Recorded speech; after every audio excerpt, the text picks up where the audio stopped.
Does Dak Prescott continue the success that they had last week?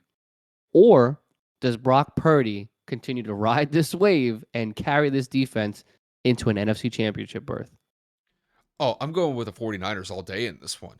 I think when it comes to the 49ers, I think they're the best team in the playoffs right now, simply just from an overall team perspective. The way that their offense has been running with Brock Purdy as a starting quarterback, they haven't skipped the beat.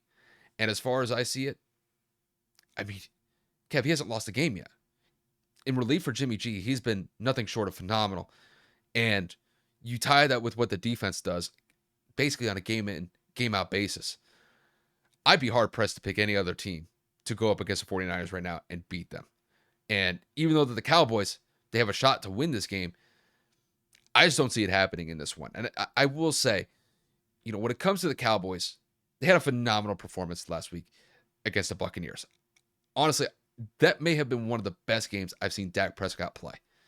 And I will say that the Bucs defense this year, they showed flashes of being a really good defense, and just Dak took them apart.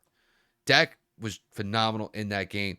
He was able to hit pretty much a wide range of targets, no matter who it was, consistently throughout the game. And the Bucs had no answer. But this is a different beast entirely with the Cowboys going up against the 49ers. The 49ers probably had the best defense in the league right now. If you don't think that they're the best defense in the league, you have to consider them in like the top 2 or top 3, depending on who you ask, because this defense is special. They have the pass rush, they have the linebacking core, they have a good secondary. All 3 levels of that defense, they have that tenacity, they have that grit, and they can force turnovers at will. And knowing Dak Prescott being one of the more turnover-prone quarterbacks this year, I would not be surprised if that 49ers defense forces multiple turnovers against Dallas in this game. And to kick it to Brock Purdy in the offense, I think going up against this Cowboys defense, even though that the Cowboys defense was phenomenal last week against Tampa, they went up against Tampa. Tampa's offense has been inconsistent the entire year. Brock Purdy leading this 49ers offense, they've been extremely consistent the entire year. And honestly, you could say that no matter who's been the quarterback for them, the 49ers, when they're running and gunning on offense, I don't know if there's any other team that could stop them.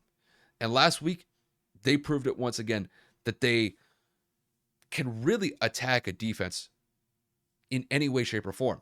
Whether it was Brock passing the ball, whether it was the run game in Christian McCaffrey, whether it was Deebo Samuel getting involved, like it didn't really matter. That 49ers offense was able to make plays and make them consistently to the point where they scored over 40 points and they had over 500 yards of total offense against Seattle. Now, I don't think they'll be as successful as they were last week going up against the Cowboys, because I think the Cowboys are going to present a bigger challenge than Seattle did last week, but not to the point where I think the 49ers are at a chance of losing this game. I think the 49ers, they're just too strong of a team, and I think they'll be able to effectively win this game on the offensive side of the ball and the defensive side of the ball. I just don't see Dallas going on the road in that environment against that team and coming away with probably one of the more shocking upsets that we could potentially see in the playoffs. I just don't think it will happen. So overall, I've got the 49ers advancing to the NFC Championship game.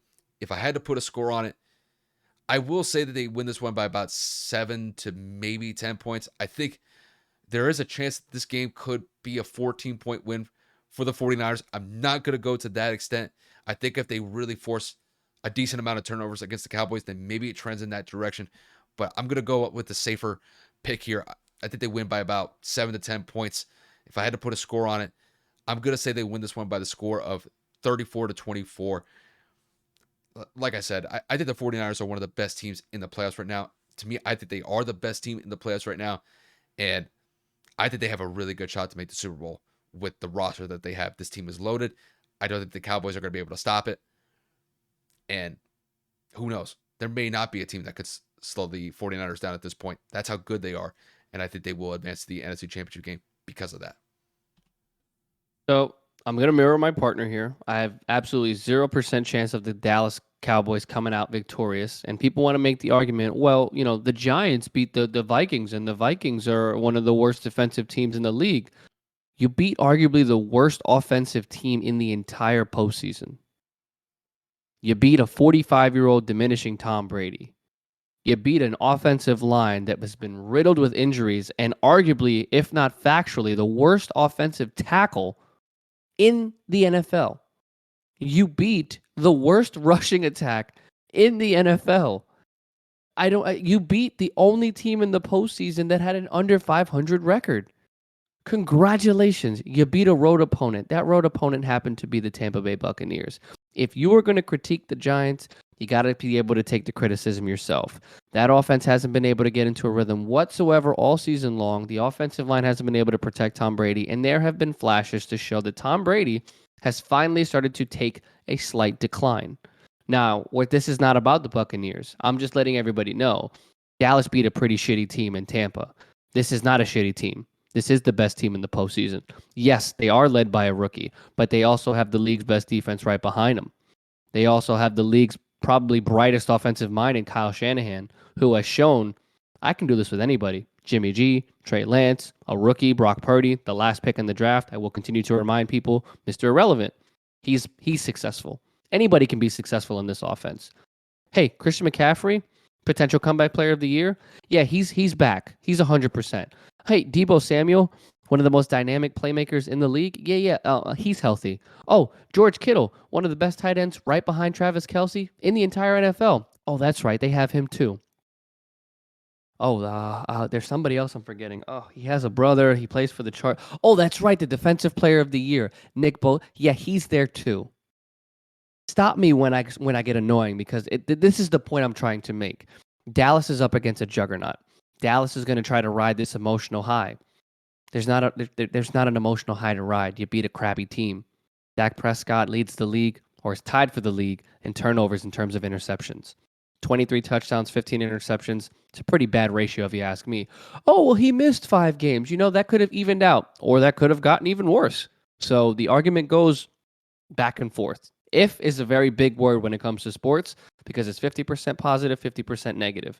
Now, the running attack is going to struggle. Tony Pollard and Ezekiel Elliott are one of the best duo running backs in terms of thunder and lightning because Zeke is a downhill runner and Tony Pollard is more of an outside pass catcher as well. But he eclipsed the 1,000-yard mark, so shout out to Tony Pollard.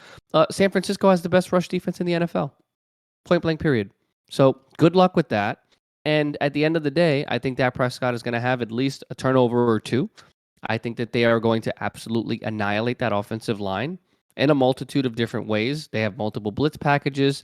They have multiple pass rushers that can get open, get to the quarterback on one-on-one coverage. I mean, DeMeco Ryans has this defense swarming, active, and just alert in all facets of the word. So yes, they started slow last week. I think if Dallas gets into a rhythm early, it could pose to be a threat because this is not the Seattle Seahawks and Geno Smith.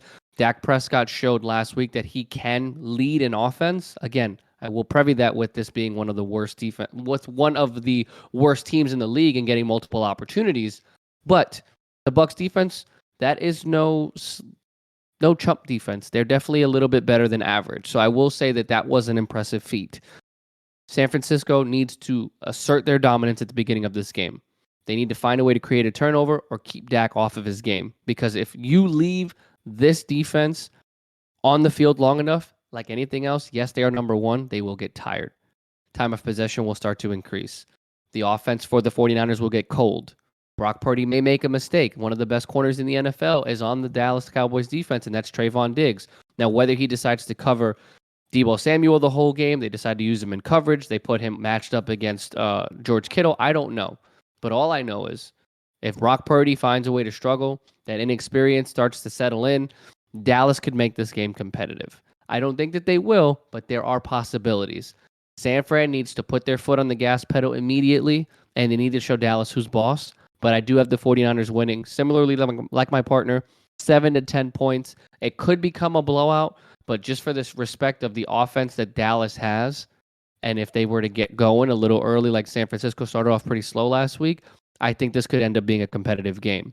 I have it being not a blowout, but a pretty decent margin of victory. I'm just saying the potential is there, but Brock Purdy and these boys move on to the NFC Championship.